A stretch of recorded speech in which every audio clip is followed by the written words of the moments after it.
20세기 한국교회의 성장은 1세기 초대교회의 성장과 비견되곤 합니다. 그만큼 한국교회는 짧은 시간 동안 굉장히 놀라운 성장을 이루었고 또한 많은 영향력을 끼쳐왔습니다. 하지만 21세기의 한국교회는 그 어떤 때보다 위기라는 단어를 많이 사용하고 있습니다. 교회가 침체되어 가고 있고 교회 학교 어린아이들이 사라져가고 있습니다. 무엇보다 교회가 이 사회로부터 가지고 있는 이미지는 어느덧 조롱과 지탄의 대상으로 전락해가는 모습입니다. 최근 대형교회의 세수 문제로 인하여 연일 메인 뉴스의 한 부분을 장식하고 있습니다. 교회의 안정이라든지 혹은 내부의 문제라든지 사실 그 어떤 핑계로도 세상 사람들이 교회를 바라보는 지금의 모습은 교회가 성김과 사랑의 공동체가 아니라 어느덧 욕심으로 가득 찬 이익단체처럼 비추어지고 있습니다. 어떻게 하다가 한국교회가 이 지경까지 왔을까요? 너무도 안타까운 일이지만 하지만 또한 새삼스러운 일이 아닐 수 있습니다. 왜냐하면 교회는 항상 위기와 도전에 직면했었고 그 어려운 과정 속에서 다시금 새롭게 변해왔기 때문입니다. 어떤 의미에서 위기란 하나님께서 교회를 새롭게 하시는 과정이기도 했습니다. 우리는 오늘 사도행전 이 본문에서 그러한 모습을 확인할 수가 있습니다. 초대교회는 그 어떤 시대보다 그 짧은 기간 동안 굉장한 성장을 이루어왔습니다. 사실 거기에는 재정적인 위기도 있었고 내부적인 갈등도 있었고 또 외부로부터의 위협도 있었습니다. 하지만 그때마다 그 모든 문제들을 지혜롭게 해결해왔고 오히려 성장해 왔습니다. 어제도 말씀을 드렸지만 사도행전 6장 1절 말씀에 그때의 제자가 더 많아졌는데 그때란 어떤 시점입니까? 사도들이 옥에 갇히고 매를 맞고 능욕을 당하는 그 상황 속에서 오히려 그때에 교회가 더욱 성장했다는 것입니다. 이어서 헬라파 과부들과 히브리파 과부들의 문제, 즉 내부적인 갈등이 교회 안에서 터져나왔습니다. 굉장히 심각한 문제였습니다. 하지만 사도들이 자신들의 권리를 내려놓고 지혜롭게 행했을 때에 사도행전 6장 7절 말씀에 하나님의 말씀이 점점 왕성하여 예루살렘에 있는 제자의 수가 더 심히 많아지고 허다한 제사장의 무리도 이 도에 복종하니라. 오히려 위기 속에서 교회가 성장해 갑니다. 베드로가 설교할 때마다 3,000명, 5,000명이 회개하며 돌아오고 좋은 소문이 나기 시작하고 말씀의 능력이 나타나고 어느덧 예루살렘 교회는 오늘날 말하는 초대형 교회가 되었습니다. 하지만 이처럼 교회가 성장했을 때 어떤 의미에서는 또 다른 진짜 위기를 맞이하게 됩니다. 어떤 상황이 벌어지게 됩니까? 그 교회에 대한 제사장들, 사두개인, 바리새인, 당시 유대의 권력에 있던 사람들이 이제 교회를 더 이상 가볍게 생각하지 않습니다. 이전엔 사도들을 잡아다가 옥에 가두었지만 결국 사람들의 이목을 생각하며 풀어주었던 적이 있었습니다. 하지만 이제는 더 이상 그렇게 내버려 둘 수 없다고, 방치할 수 없다고 여긴 것입니다. 그리고 그 첫 번째 제거 대상으로 지금 스데반 집사가 죽임을 당하게 됩니다. 우리가 잘 알고 있는 이 스데반 집사는 7 집사의 명단 중에서도 가장 먼저 등장할 만큼 교회 내에서도 주목받는 인물이었고 또한 동시에 많은 이들이 기대를 가지고 있던 사람이었습니다. 그러므로 유대인들이 사람을 매수해서 거짓 증인을 세우고 이 스데반을 사로잡아 공회에 세웁니다. 이 스데반이 재판을 받을 때에 이제 아브라함부터 시작해서 예수 그리스도에 이르기까지 다시 한번 그 복음을 잘 설명할 때에 이제 유대인들이 어떻게 반응합니까? 말로서는 더 이상 그를 감당할 수 없게 되자 결국 폭력으로 돌을 던져 스데반을 죽이게 됩니다. 오늘 보면 사도행전 8장 1절 말씀은 사울은 그가 죽임당함을 마땅히 여기더라라는 말로 이제 그들의 반응을 보여주고 있습니다. 즉 무슨 말입니까? 진작 이렇게 했어야 돼. 더 이상 사람들의 이목은 신경 쓰지 말고 그리스도인들을 다 잡아다가 옥에 가두겠어. 바로 그것이 사울을 비롯한 유대 권력자들의 결정이었습니다. 결국 그날의 스데반을 비롯하여 교회에 큰 박해가 있어 그리스도인들이 유대야와 사마리아와 모든 땅으로 흩어지게 되었다고 기록하고 있습니다. 앞서 경험했던 위기와 비교할 수 없는 굉장히 심각한 위기였습니다. 하지만 오늘 여러분들에게 말씀드리고 싶은 것은 이런 외부적인 위기가 아닙니다. 우리가 예루살렘 교회의 그 빠른 성장에 눈이 가려져서 사실 교회가 내부적으로 어떤 위기에 처해 있었는지 우리가 모른 채 지나가기 쉽습니다. 사실 예루살렘 교회는 지금 그들이 경험했던 그 외부적 박해보다 내부적 문제가 훨씬 심각한 상황이었습니다.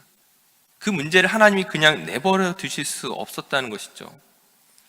우리가 지금까지 살펴봤던 것처럼 예루살렘 교회는 굉장히 빠른 성장을 이루었습니다. 사도들이 기도와 말씀으로 가르치고 집사들이 교회 안에 있는 어려운 지체들을 구제하고 날마다 성장했습니다. 이처럼 교회 사이즈는 점점점 커져가는데 막상 그들이 진정으로 하나님의 뜻을 행하고 있었는지를 우린 성경을 통하여 다시 한번 확인해야 된다는 것이죠. 왜냐하면 예수님께서 그들에게 명령하신 것이 무엇이었습니까? 예수님께서 승천하시면서 제자들에게 맡기신 일들이 무엇이었습니까? 우리가 잘 알고 있는 사도행전 1장 8절 말씀에 오직 성령이 너희에게 임하시면 너희가 권능을 받고 예루살렘과 온 유대와 사마리아와 땅끝까지 이르러 내 증인이 되리라 하시니라. 예수님께서 무슨 일을 맡기십니까? 땅끝까지 내 증인이 되라고 말씀하셨습니다. 그런 의미에서 좋은 교회를 판단하는 출발은 관 증인의 삶을 살아가고 있느냐는 것입니다. 인간적인 의미에서 예루살렘 교회는 분명히 좋은 교회가 맞습니다. 앞서 설명드렸던 것처럼 사도들을 통하여 그들이 예수님께 직접 들었던 그 생생한 말씀들을 전달받을 수 있었습니다. 사도들을 통하여 성령의 역사가 나타나고 교회 안에 기적이 나타납니다. 아나니아와 삽비라 사건을 거치면서 거짓말하며 자기 자신을 자랑하는 사람들을 더 이상 교회 안에서 찾아볼 수 없습니다. 모두가 겸손하게 자기에게 맡겨진 일들합니다. 헬라파, 히브리파 과부들의 그 구제 문제를 거치면서 모두가 공평하게 필요한 것들을 해결할 수 있었습니다. 이보다 좋은 교회를 어디에서 찾을 수 있겠습니까? 하지만 그들이 정말 예수의 증인으로서의 사명을 잘 감당하고 있는지를 묻는다면 사실 잘 모르겠습니다. 물론 그들이 복음을 전하지 않은 것은 아닙니다. 여전히 예루살렘 교회는 굉장히 작은 숫자이고 예루살렘과 유대 역시 예수님께서 그들에게 명령하신 전도의 한 부분이었습니다. 그러나 그들의 마음과 생각 속에 과연 사마리아와 땅끝이 존재했었는지는 우리가 잘 모르겠습니다. 더 나아가서 유대인이 아닌 이방인들의 구원에 대해서는 과연 그들이 어떤 생각을 가지고 있었을까요? 마태복음 28장은 예수님의 지상명령으로 우리에게 잘 알려져 있죠. 마태복음 28장 19절 말씀에 어떻게 시작하고 있습니까? 그러므로 너희는 가서 모든 민족을 제자로 삼아. 예수님께서 말씀하신 그 구원은 유대인에게 한정된 것이 아니라 모든 민족에게 전파되어야 하는 것임을 처음부터 말씀하셨습니다. 하지만 지금 예루살렘 교회에 모여있는 그 제자들이, 그 성도들이 과연 사마리아와 땅끝 모든 족속을 과연 생각을 하고 있었을까요? 그런 의미에서 예루살렘 교회는 심각한 위기 상황 가운데 있었던 것입니다. 그들 스스로는 우리 교회는 참 좋은 교회라고 생각했을지 모르겠지만 그러나 예수님께서 보시기에 예루살렘 교회는 고여있는 물과 같았습니다. 복음이 더 이상 외부로 흘러가지 않는, 이방으로 흘러가지 않는 갇혀있는 그런 교회였습니다. 그리고 이어서 오늘 스데반의 순교와 함께 예루살렘 교회가 박해를 받았을 때에 그 결과가 어떻게 됩니까? 성경이 어떤 표현을 가지고 있습니까? 본문 1절 말씀을 보시게 되면은 사도 외에는 다 유대와 사마리아 모든 땅으로 흩어지니라. 예루살렘에 모여있던 그 성도들이, 아니 어떻게 보면 고여있던 물들이 지금 흩어지고 있는 것입니다. 그리고 이어지는 사건이 우리에게 또한 보여주는 것이 무엇입니까? 본문 4절 말씀에 그 흩어진 사람들이 두루 다니며 복음의 말씀을 전할세. 복음의 열정을 가지고 지금 예수님의 사명을 가지고 전도하러 간 것이 아니었습니다. 엄밀히 말하면 박해를 피해 도망친 것이죠.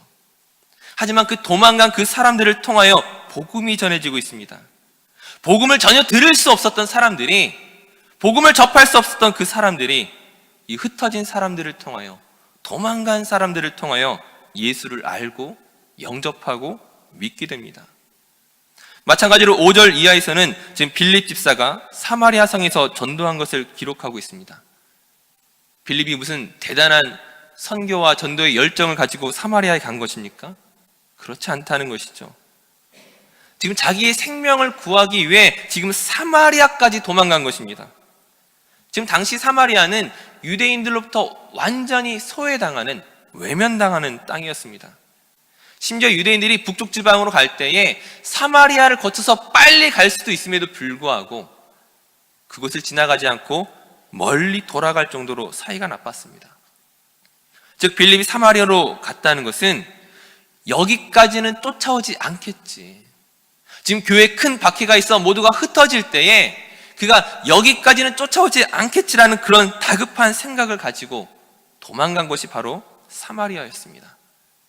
하지만 도망간 그 자리에서 예수 그리스도가 전파됩니다.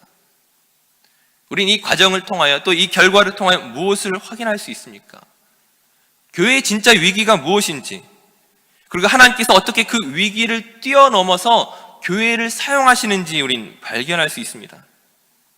우리가 자신의 시각 속에 갇혀서, 한계 속에 갇혀서 하나님의 뜻을 모른 채 나는 아무런 문제가 없다, 난 지금이 편하다, 난 지금이 좋다라고 착각하면 안 됩니다. 하나님께서는 그 사울의 박해를 통하여, 유대인들의 박해라는 방법을 통하여 예루살렘 교회를 깨트리십니다. 그것은 교회를 깨트리는 것 자체가 목적이 아니라 교회가 교회다울 수 있도록, 성도가 복음의 증인으로서의 삶을 살아갈 수 있도록 교회를 갱신시키기 위한 하나님의 방법이었다는 것입니다.